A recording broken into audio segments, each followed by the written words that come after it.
Welcome back to Secure 7, the place where you don't just learn what hackers do, you learn how they think. In Module 1, we uncovered the basics of ethical hacking, the mindset, the motivation, and the ethics behind the craft. But now, it's time to dive deeper, because you can't hack what you don't understand. So in this module, we're going into the heart of every hack, breach, or scan you'll ever do. Networking, from IP addresses to packets, ports, DNS, and firewalls. If you're not fluent in networking, you're not ready for the field. Ethical hackers don't guess. They observe the traffic, map the system, and exploit the assumptions. By the end of this session, you'll have a solid grip on the fundamentals of how devices talk and how attackers listen in.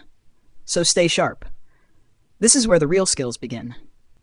Hey hackers, welcome back to Secure 7, where we break down the art of hacking and cybersecurity in a way that actually makes sense. Before you learn how to scan, sniff, or exploit systems, you first need to understand how they talk to each other. And that's where networking comes in. So, what is networking? Networking is the process by which two or more computers or devices exchange data with each other. Simple, right? But let's look deeper. Imagine networking like a digital conversation. Devices are the people. IP addresses are their phone numbers. Protocols are the languages they use. Cables or Wi-Fi are the roads or airwaves that carry their messages. If any part of this chain breaks, boom, communication fails. And guess what? That's exactly where hackers step in. Networking in the real world. Think about the apps you use every day. WhatsApp, Instagram, Google, banking apps. Every single tap or swipe sends network requests behind the scenes. As an ethical hacker, you're going to intercept these requests, analyze the traffic, understand protocols, and discover weak links. And to do all that, you've got to speak the language of the internet, which is networking. Key concepts you'll learn in this module. Here's what we'll dive into next. What is an IP address and how it's assigned? Ports and why they matter. TCP versus UDP and why one is chatty. DNS, the phone book of the internet. Subnets, gateways, MAC addresses. The OSI model. Yes, we'll make it simple. Fun fact, every time you send a message or click a link, you're walking through 7 layers of digital communication. Hackers love the OSI model because it shows where to break in. So that's your intro to networking. In short, networking is how computers talk. Hacking is about listening in, speaking back, or interrupting those conversations. Get ready, because in the next section, we're diving into IP addresses, your target's digital identity. Don't forget to hit that like button, subscribe to Secure 7, and drop your questions in the comments. All right, hackers, welcome back to Secure 7. Now that we've covered what networking is, it's time to learn about IP addresses, the digital identity of every device on a network. If you're going to scan networks, target machines, or spoof traffic, you must understand how IPs work and how they're grouped using subnets. Let's break it down. What is an IP address? An IP address, short for Internet Protocol Address, is a unique number assigned to each device on a network. Think of it like a home address, but for your computer. There are 2 types. Example, 192.168.1.1. Example, FE80 1D2A 480B 8765 211C7. As a hacker, you'll mostly deal with IPv4, especially in labs and internal networks. IP address breakdown, IPv4. IPv4 is made up of 4 numbers separated by dots, like this, 192.168.0.1. Each number, or octet, ranges from 0 to 255. That gives us about 4.3 billion possible addresses. An IP address is split into 2 parts. Network ID tells you which network the device belongs to. Host ID tells you which device on that network. What is a subnet? A subnet is a smaller portion of a larger network. It helps organize IP addresses and improve performance and security. You'll see subnet masks like 255.25.0/24. /24 means the first 24 bits are for the network. The remaining 8 are for the host. Subnets help hackers narrow their scan range. Instead of hitting all 4 billion IPs, you can target just 254. Example in a lab. Let's say your attacker machine is on 192.168.1.100/24.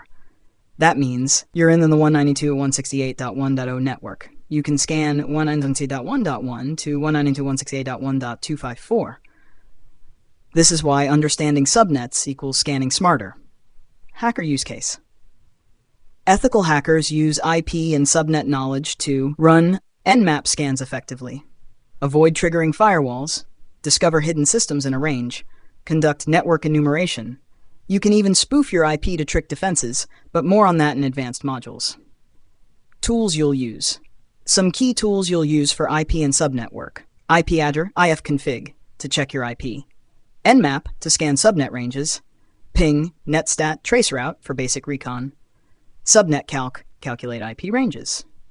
IP addresses are the addresses of targets, and subnetting helps you find the neighborhood they live in. Understanding these concepts gives you laser-sharp scanning, better recon, and fewer wasted attacks. In the next section, we'll explore MAC addresses and ARP, where you get even closer to your target inside a network. So if you're serious about hacking, don't skip ahead. Like, comment, and subscribe to Secure 7. We've got way more coming. Welcome back, future hackers, to Secure 7. You've already learned how IP addresses work, the digital home address of every device. But there's a deeper layer, the hardware address that identifies every device on a local network. That's the MAC address. And the protocol that links IPs to MACs? That's the ARP protocol. And it's gold for hackers. What is a MAC address? A MAC address, Media Access Control Address, is a unique identifier assigned to every network interface card NIC, like your Wi-Fi adapter or Ethernet port. It's made up of 6 pairs of hexadecimal numbers, like 01A2B C4D5E. Fun fact, the first half identifies the manufacturer, e.g. Intel, Realtek. The second half is unique to your device. Unlike IPs, MAC addresses don't change. They're burned into your device. Think of them as your network fingerprint. What is ARP? ARP stands for Address Resolution Protocol. It's how devices on a LAN, local area network, figure out which MAC address belongs to which IP address. Here's what happens. 1. A device says, "Who has IP 1168.11? Tell me." 2. The device with that IP responds, "I do. My MAC is 001A2B3C4D5E." This exchange is how your device knows where to send packets at the hardware level. And guess what? That process is completely trust-based, and that's where ARP spoofing comes in. Hacker use case, ARP spoofing. In ethical hacking, we exploit the trust in ARP using tools like EtherCap, BetterCap, or ARP spoof. What happens when you spoof ARP? You pretend to be the router. You intercept all traffic between the victim and the internet. Boom, man-in-the-middle attack. This allows you to sniff login credentials, redirect traffic, inject payloads. Of course, only in a lab environment or with explicit permission, never in a live network. Real-world analogy. Imagine you're at a party and someone asks, "Hey, who's Sarah?" You yell out, "That's me," even if you're not Sarah. Now you're getting all of Sarah's messages, food, and gossip. That's ARP spoofing in a nutshell. Hash tools you'll use. Here are some key tools you'll use when dealing with MAC and ARP. ARP-A, view your system's ARP table. IP-NA, same on Linux, ARP spoof to craft fake ARP responses. Wireshark, to monitor ARP requests responses. BetterCap, for advanced MITM attacks. Why MAC and ARP matter to hackers. As an ethical hacker, this knowledge is crucial for reconnaissance, discovering devices and vendors. Pivoting, jumping between systems on a LAN. Sniffing, intercepting unencrypted traffic. Spoofing, impersonating devices for attacks. This is how you get between two devices silently and observe everything they send and receive. To recap, MAC addresses equals hardware ID of devices. ARP equals protocol that maps IPs to MACs. ARP spoofing, the key to man-in-the-middle attacks. In the next section, we're talking about ports and protocols, the gates that control everything from websites to SSH. Stick with the Secure 7 and get ready to learn how hackers knock on these digital doors. Like, comment, and subscribe if you're finding this series helpful. More labs, tools, and hands-on come your way. Welcome back to Secure 7, Hackers in Training. In the last section, we covered how devices talk to each other on a local network using MAC addresses and ARP. But how do computers know which app or service to talk to, like a website's email versus file sharing? That's where ports and protocols come in. What is a port? Imagine your computer as an apartment building. The IP address is the building's address, and ports are the individual apartment numbers. Each port represents a specific service or application running on a device. For example, port 80, HTTP web traffic, port 443, HTTP secure web traffic, port 22, SSH remote terminal access, port 21, FTP file transfers, port 25, SMTP sending emails. There are 65,535 ports in total, but only the first 1,024 are known as well-known ports. TCP UD ports work with two main transport protocols. TCP, Transmission Control Protocol, reliable, connection-based, like a phone call, used for HTTP, SSH, FTP, etc. UDP, User Datagram Protocol, faster but connectionless, like throwing a paper airplane, used for DNS, video streaming, VoIP. As an ethical hacker, you'll need to know which services use which protocols to tailor your attacks. Why ports matter to hackers? Every open port is a potential entry point for an attacker. It's like walking down a street and checking every door to see which one is unlocked. Hackers use tools like Nmap to scan for open ports, Netcat to connect to them, Masscan for lightning-fast scans.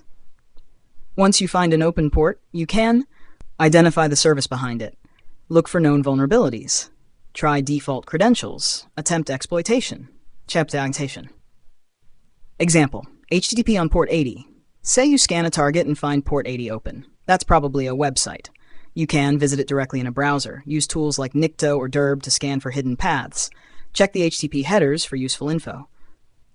Now imagine you find port 22, SSH. You might try brute forcing with Hydra, attempt to enumerate usernames, check if it allows password login, bad practice.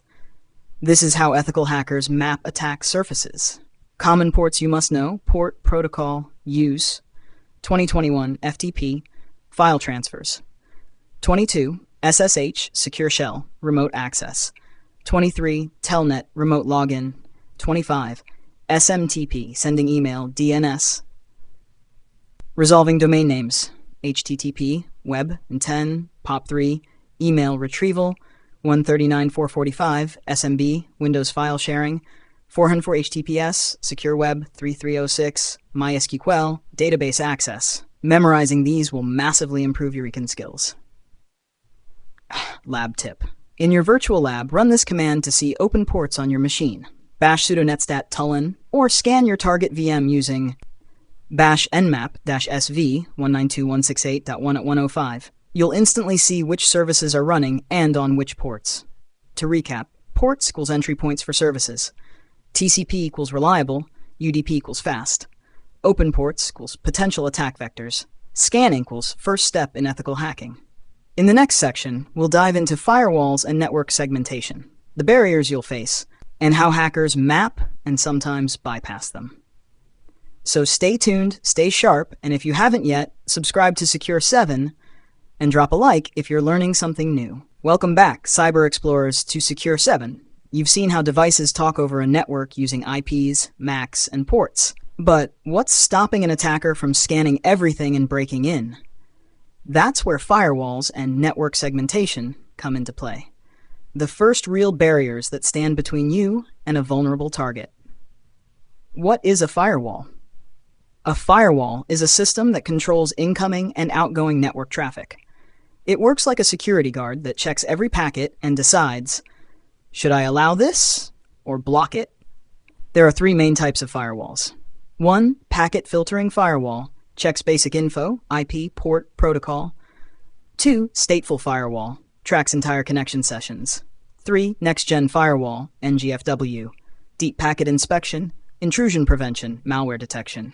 Many systems also use host-based firewalls, like Windows Defender Firewall, which protects the individual device.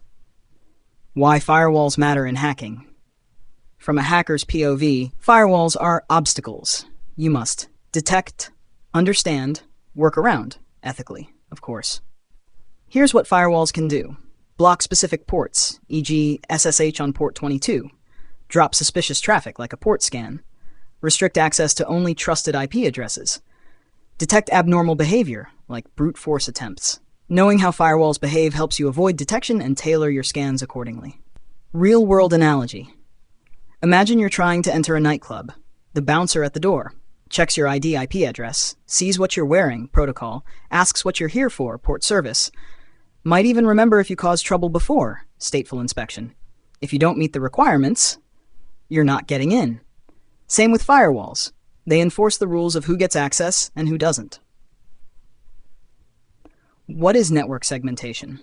Now let's talk about network segmentation, another layer of defense. In large environments, not every device should be able to talk to every other device, so networks are broken into segments, or VLANs, virtual LANs. For example, Finance VLAN, HR VLAN, Guest Wi-Fi VLAN. Even if you compromise one machine in the Guest VLAN, segmentation prevents you from reaching the Finance VLAN unless it's misconfigured. That's where ethical hacking comes in, to test if those boundaries can be crossed. How hackers approach this. Here's how ethical hackers deal with firewalls and segmentation. Firewall evasion. Use decoy scans, Nmap-D. Slow down scan speed, scan delay. Spoof MAC IP addresses, bypassing segmentation. Search for misconfigured routers. Exploit devices with access to multiple segments. Use ARP spoofing to pivot between VLANs. Nmap for firewall detection. Wireshark for traffic analysis. IP tables, UFW, configure your own firewall in labs. Why this is critical for ethical hackers. When conducting penetration tests, this is where the report really matters. If you find a firewall is not configured properly or segmentation is missing, that's a high-risk finding. Because once an attacker gets inside a flat network, they can move laterally and compromise the entire infrastructure. As an ethical hacker, your job is to find those weak points before the bad guys do. Lab tip. Want to try this in your lab? Set up 2 VMs on separate VirtualBox networks. Use Kali to scan and connect to the other. It should fail if properly segmented. Try to ARP poison or spoof routes to gain access. This hands-on experience will help you understand what works and what doesn't. To recap, firewalls equals your first real gatekeepers. They inspect IPs, ports, states, and more. Network segmentation limits attacker movement. Hackers look for misconfigs to bypass defenses. In the next section, we go fully practical. DNS, DHCP, and the hidden power of network services. Trust me, DNS isn't just boring name resolution, it can be a hacker's dream. Make sure you've subscribed to Secure 7, hit that like button, and prepare your lab. We're about to dive deeper. Welcome back to Secure 7, Future Hacker Legends. We've talked about IPs, firewalls, and segmentation, but what about the network services that actually make everything run? Today, we dive into DNS, DHCP, and other core services that make networks work, and how attackers can manipulate them. What is DNS, Domain Name System? Let's start with DNS, the phone book of the internet.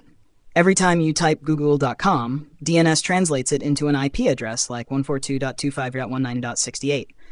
But DNS does a lot more. It helps systems locate other devices, servers, printers, etc. It can redirect traffic. It often runs insecurely by default. As an ethical hacker, DNS is a goldmine. Why? You can sniff DNS queries to see what users are accessing, use DNS poisoning or spoofing to redirect users, even hide data in DNS tunneling. Yes, you can exfiltrate data over DNS. DNS attacks are subtle and often go undetected. DNS in action, quick lab tip. Try this in your lab, bash dig google.com or bash nslookup facebook.com. You'll see how DNS resolves a domain to an IP. Now, imagine if you could control that response. What is DHCP, Dynamic Host Configuration Protocol? DHCP automatically assigns IP address, subnet mask, gateway, DNS server. Without DHCP, every device would need to be manually configured. Attackers love rogue DHCP attacks. Here's how. 1. Set up a malicious DHCP server. 2. Start assigning fake default gateways. 3. Route all traffic through your machine equals MITM, man-in-the-middle step. It's that easy. This is why DHCP snooping and network hardening matter. Other key network services you must know. As an ethical hacker, know these services: SMB, server message block; file sharing, target of eternal blue exploit; FTP, file transfer protocol, often unencrypted, leaks data; SNMP, simple network management protocol, admin access, bad if misconfigured; NetBIOS LLMNR, name resolution on local networks, easily spoofed. Each of these can be scanned, enumerated, exploited, with tools like Nmap, Responder, Wireshark, DNS Enum, MSF Console. Hacker mindset. What do you look for? When assessing DNS, DHCP, and network services, is DNS internally exposing sensitive host names? Is DHCP assigning suspicious gateways? Is SMB open with anonymous access? Are outdated protocols like FTP still running? Any yes is a red flag. Real-world example: DNS hijacking. In a real-world engagement, we once found a misconfigured DNS server on an internal network. We poisoned the cache to point intranet.company.local to our own server and captured credentials when users logged in. That's the power of DNS. One weak config is entire network compromise. Lab setup tip. Want to test this safely? Use Kali Linux plus Metasploitable 2 or Windows VM. Install DNS Mask or use Responder to simulate DNS DHCP poisoning. Capture traffic with Wireshark. See how easy it is to manipulate trust. Summary. Let's wrap up. DNS resolves names and can be poisoned. DHCP gives IPs and can be hijacked. Many network services are misconfigured and easily exploited. These are early footholds for attackers and must be tested. In the next module, we move from theory to practice. Wireshark, packet sniffing, and traffic analysis, where you see what's actually happening on the wire. Don't forget, like this video, subscribe to Secure 7, and keep learning to hack the right way. Welcome back to Secure 7, where hacking becomes a skill and not just a buzzword. So far, you've learned how networks are built and how services operate, but what if you could see every packet flowing through the wires? Today we're diving into one of the most powerful tools in an ethical hacker's toolkit, Wireshark. If you've ever wanted to watch data live, steal credentials in lab, or analyze suspicious traffic, this is the module for you. Let's unpack the digital stream, one packet at a time. What is packet sniffing? Think of packet sniffing like eavesdropping on a conversation, except it's digital. You're capturing data sent across a network, protocols being used, requests and responses, even plain text passwords if encryption is missing. And the king of packet sniffing tools? Wireshark. What is Wireshark? Wireshark is a free, open-source network protocol analyzer. You can capture real-time packets, filter by IP, protocol, or keyword, reassemble files or sessions, analyze attacks or data leaks, spot malware communications. Wireshark turns invisible network traffic into readable intelligence. How Wireshark works. Wireshark puts your network interface into promiscuous mode, meaning it listens to all packets, not just the ones meant for your device. With the right position on the network, e.g. during a MITM attack or on a hub switch, you can capture data from other users, servers, printers, login forms. Just don't do it on real networks without permission. Live demo tips. Here's how you can explore Wireshark in your own lab. 1. Launch Wireshark in Kali Linux. Select your network interface, e.g. ETH0 or LAN0. 3. Hit the shark fin icon, start capture. 4. Open a browser and visit a few unencrypted websites, like http testphp.vulnweb.com. Now watch. HTTP GET and POST requests, source and destination IPs, cookie data, maybe even a password or two, if sent in plain text. Common protocols to look for. Protocol, why it's interesting. HTTP, credentials in plain text. FTP, passwords easily sniffed. DNS, website lookups. SMB, file sharing and enumeration ARP, detect spoofing. TCP UDP, session level info. Use filters like Wireshark HTTP.request, TCP.port equal to 21, IP 192.168.1.5, DNS.QRI.name contains admin. Defensive view. As a penetration tester, you're not just looking for juicy data, you're spotting misconfigurations like unencrypted logins, leaky DNS, ARP cache poisoning, suspicious beaconing to C2 servers. Wireshark helps you identify exploitable paths and recommend security hardening. Bonus lab exercise. Goal: Capture a login password via HTTP. 1. Start Wireshark. 2. On your victim test VM, visit a fake login site like DVWA. Submit login info. 4. Stop capture. Filter with Wireshark http.request.method equal post. 6. Right-click, follow, HTTP stream, boom. There's your post data and password. Real-world insight. In real-world red team ops, Wireshark is often used during initial recon on open Wi-Fi, internal assessments after gaining a foothold, post-exploitation sniffing. You'd be shocked how often companies forget to encrypt internal traffic. That's free loot for attackers. Hash a summary. Let's review. Wireshark is essential for packet capture and analysis. Packet sniffing reveals data in motion. You can detect attacks or even launch them smarter. Learn to filter, trace, and think like the data does. And always sniff only in legal lab environments. Up next, in the next module, we'll explore scanning and enumeration, where we go from watching networks to interacting with them. You'll learn tools like Nmap, Netcat, enum for Linux, and more. Don't forget, like this video, subscribe to Secure 7, comment if you want hands-on lab walkthroughs. Welcome back to Secure 7, where we break down hacking, ethically, practically, and professionally. So far, you've watched the traffic flow using Wireshark. Now it's time to interact with the target. Not passively, actively. Today's module is all about scanning and enumeration, two of the most critical phases of any penetration test or ethical hack. We're going to uncover live systems, open ports, running services, and even usernames without ever logging in. Let's fire up some tools and start digging. What is scanning? Scanning is the process of probing a network or system to discover live hosts, open ports, operating systems, running services. Basically, you're trying to figure out what's alive, what's open, and what can I attack. Think of it like walking down a hallway and checking every door to see which ones are unlocked. Meet the tools. Here are the essential scanning tools every ethical hacker must know. 1. Nmap, the king of port scanners. 2. Netcat, NC, Swiss Army knife of networking. 3. Masscan, the fastest scanner out there. 4. HPing 3, for custom TCP IP packets and firewalking. 5. Zmap, for internet-wide scans. Today we'll focus on Nmap because it's powerful, scriptable, and widely accepted in real-world jobs. Hash basic Nmap scan. Let's run a basic scan in your Kali terminal. Bash nmap 192.168.1.1. This checks if the host is up and identifies basic open ports. Want more detail? Use the mass-sv flag. Bash nmap-sv 192.168.1.1.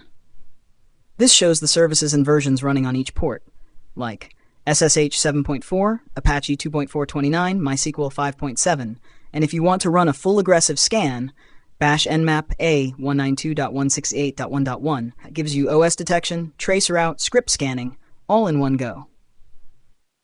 What is enumeration? Enumeration is the next level. After you discover what's open, you try to extract information from those services. Examples: enumerate users from SMB or FTP, pull banners from web servers, dump NetBIOS or SNMP data, identify share names or domains. Enumeration is often where low-hanging fruit like weak credentials, misconfigs, and outdated versions are exposed. Enumeration tools. Here are some awesome tools you'll use. Target, enum for Linux, SMB Windows shares and users. SNMP walk, devices with SNMP, Netcat, banner grabbing, Nmap NSE, service-specific enumeration, Nikto, web server weaknesses. Example, enum for Linux bash enum for Linux a 192.168.1.5. Outputs, OS details, domain name, user accounts, share names, password policy. Just from open SMB ports. That's valuable data for planning further attacks or reporting risks in a pen test. Real-world insights in professional red teaming. Scanning and enumeration are low-risk, high-reward steps. You can map out entire networks without triggering alerts if done stealthily. Enumeration often leads to unauthenticated access, which makes it a high priority. Companies often forget to restrict internal services like SMB, SNMP, or Telnet, a goldmine for attackers. Ethical warning: do not scan networks without explicit permission. Even a harmless ping sweep can be flagged as reconnaissance, a major legal violation if unauthorized. Build your lab, practice there. Document everything in real-life jobs. Summary: scanning equals finding targets, ports, services. Enumeration, pulling data from services. Tools like Nmap, enum for Linux, SNMP walk are critical. Always think about what each open port exposes. The goal is information gathering without detection. Up next module, vulnerability analysis and exploitation basics. We've mapped the system, now we look for cracks. Stay tuned for CVE hunting, Metasploit basics, manual exploitation mindset. Like, share, comment, and subscribe to Secure 7. Tap the bell so you don't miss the next big hack. Secure 7, learn to hack the right way.